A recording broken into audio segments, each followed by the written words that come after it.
In today's video, we're going to be talking about how GTA 6 could have a beta, or would Rockstar even consider that? Also, how car mechanics could get a little bit more complicated, and the game being set on a series of islands. What's going on, guys? My name is Ross, or Mr. Boss for the win, and in today's GTA video, we're going to be talking about Grand Theft Auto 6, how it's going to work, and some fun things about the game that actually Rockstar could do. So let's begin with insider TezFunds2, who said this on the GTA forum site. This is an insightful thread a friend came across regarding game development. Even though it's targeted at some criticism of another game, I feel like it applies to the reasoning behind why Rockstar doesn't do open betas. You guys can see that thread right there, essentially talking about Modern Warfare 2, how the footage released so far was pre-alpha. He said Rockstar did host a closed beta for GTA 5, but it wasn't for the story mode. More so for GTA Online. I recall the participants were around 4,000 to 5,000, all under a non-disclosure agreement. Despite the beta, the online mode launched terribly. The amount of players definitely exceeded the test sample they were going for. I think they even used bots in addition to the participants because the remnants of bot scripts within the code, but that's obviously it didn't help either. I don't recall them hosting one for Red Dead Online though. The problem with GTA Online was that all the assets were hosted on Rockstar's pure servers. They changed the approach with Red Dead Online and had Akamai servers handle the extra load. Can you imagine having an open beta for GTA 6? Tons of before and after material. Okay, so essentially what Insider TezFunds2 is saying here is this is one of the big reasons why Rockstar doesn't do betas, or at least open betas for their games.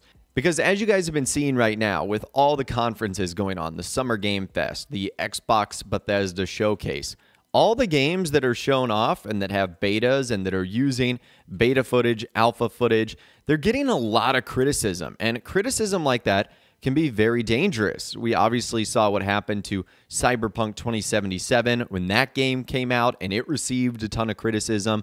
I mean, Rockstar even knows that firsthand with the GTA Trilogy, the Definitive Edition, how much criticism that received and how negative the response was. So a beta like that is helpful. Rockstar have done it privately for GTA 5, Grand Theft Auto Online, and Red Dead Online. But a public one, I don't think that's something that we're going to see. As much as I would enjoy that, because it would be cool to see like the before and after, or the things that were removed or changed from when the beta arrives to the final version of the game. But I don't think we're going to see that, at least not a public one. Remember that Rockstar had to put out like this no beta page for GTA 5 because there were so many scams going on.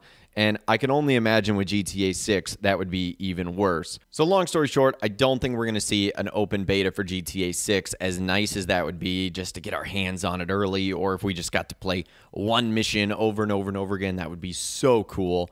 But I just don't think it's going to happen. But anyways, let's move on, and the discussion shifts over to how vehicles could become even more realistic in GTA 6. As we heard from Insider TezFunds2, GTA 5 already has variables for gas used to simulate gas leaking that you could proceed to shoot at to light up the car. And that's what you see in the reveal hidden contents there, just sort of the code in the files. Rockstar could have made fueling up a gameplay mechanic in 5 if they went for this. It just seems like a design decision for them not going ahead with that. To be honest, I do agree that Rockstar should revisit the idea of implementing that in GTA 6. Having fuel consumption as a factor you should consider when buying a vehicle. Now, that would diversify the choices. That's the right you-know-what for my immersion of a broke-ass criminal. So having realistic gas mechanics in GTA 6 certainly would be interesting. Number one, from a vehicle design decision and actual choice of what you choose. For example, all these high-end supercars that we probably fill our garages with, they don't get great gas mileage. So you have to be filling them up quite often. Or maybe you'd have to implement a feature like, oh, now I need a tow truck, or now I need like someone on my phone to come bring me a can of gasoline so that I can keep going and go on with my day. Now, as I'm sure many of you guys know, if you do drive a car right now, or obviously your family drives a car, you'll know that gas prices are through the roof, pretty much no matter what state you're living in right now. So that would also have an impact on your character's wallet and the economy. And it would obviously also add a ton of realism to the game. You kind of see this in RPGs when you decide to like play on one of the hardest settings where your character physically has to sleep or he's going to die, physically has to eat, drink, have water. stuff like that. Make sure they don't get sick. That would be kind of adding one of those RPG realistic elements to the game. And maybe some people would say that's too realistic. I don't want it to be like that. Grand Theft Auto isn't supposed to be that realistic. But it would be interesting to see if Rockstar made the vehicles a little bit more lifelike by adding that fuel consumption. Personally, I see how both sides could be cool if you did have the fuel or if you didn't have the fuel. So it'll definitely be interesting to see what direction Rockstar goes. Now, speaking of interesting directions that Rockstar could go, the types of lobbies we see. So there was a lot of discussion going on about the types of lobbies, especially in Red Dead Redemption 2. So in Red Dead Online, you have a cool aspect of the game called seamless session merging. The only downside with that is Rockstar decided to ditch session types. So things like no more invite, friends, crew, solo lobbies anymore. And Insider Test Funds 2 believes that this could happen in GTA 6 Online, but hopes it doesn't. He said, even though RDR2 has a network native literally called Network Session Request Session Private, but Rockstar seems to only use it when aiming you to place within an instance session, like when you start a Blood Money mission. Anyhow, I hope GTA 6 Online doesn't end up with the same. I would love the seamless session merging. That's actually really cool, and it's how Rockstar keeps populated lobbies, or at least tries to keep populated lobbies in Red Dead Online, but not having the ability to be in an invite-only session, or friends, or crew, or solo lobbies would be absolutely devastating. So I really hope that Rockstar doesn't go down that route, because there's some times where I would just like to play with friends, or just like to be in a session by myself, and not necessarily want to be bothered by what's going on in those public sessions. So hopefully that's something that Rockstar can identify and work out all the kinks that happened in Red Dead Redemption 2.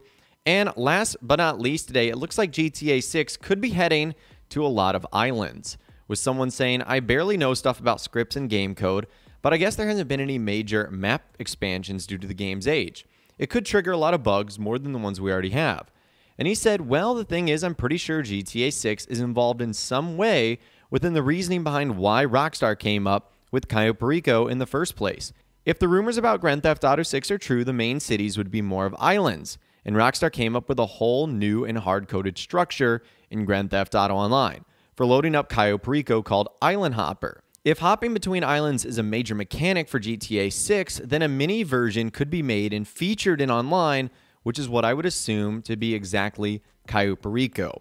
So again, starting at the very top, if Grand Theft Auto 6 is going to take place in Florida, in Vice City, which is the rumor right now, it's likely going to be bigger than the map we saw in Vice City for the PlayStation 2. It's likely going to have a ton of different islands in the Caribbean or even Central South America, and because of that, we would need to transport to those islands relatively quickly, or at least have the ability to go to those islands. And it kind of looks like Rockstar, the entire reason for the Cayo Perico heist was to test that ability. How could we go from mainland to an island, back and forth, vice versa, and do it pretty seamlessly? It looks like, again, that would be the entire point of Cayo Perico existing. Now, don't get me wrong, the island itself was really cool, and that worked out great that we got to do it on a fun little island, but I do think it shared a bigger purpose, and that was to sort of test the waters for Grand Theft Auto 6. But I would obviously love to hear from you guys in those comments down below on everything we discussed in this video today.